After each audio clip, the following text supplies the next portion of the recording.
کو فکر دامه فلسفه دامه ای کو هیرو هیچ کو ام بگینه به روژه ریبر آکو و بستای شهید باو سر بی اساسی جی هر تن و چه سر ملی مبکه بیش بو و ام هر تن نابا جواب با خدا کار بکن خباته بکن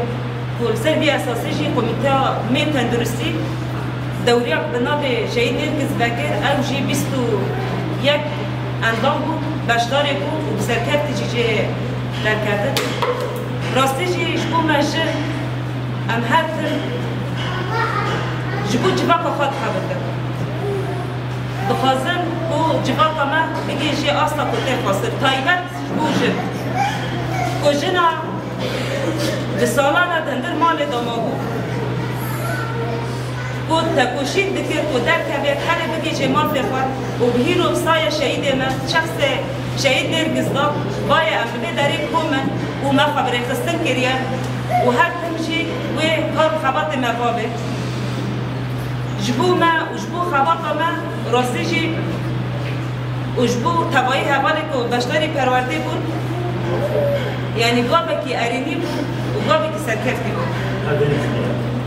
و کار خبات ما هر تم لدابه و چوار سر منه مجی اما بگن و هر تمشی بسایا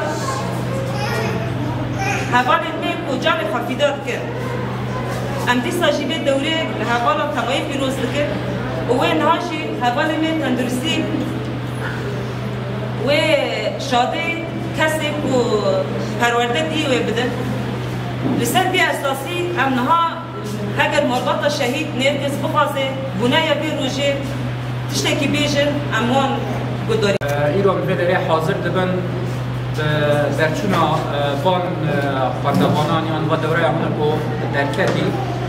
به دوره جی دولت تبایان پیروز دکن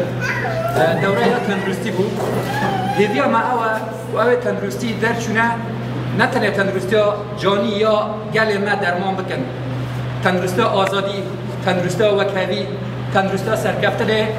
علاج بکن و درمان بکن اسپاس بخواه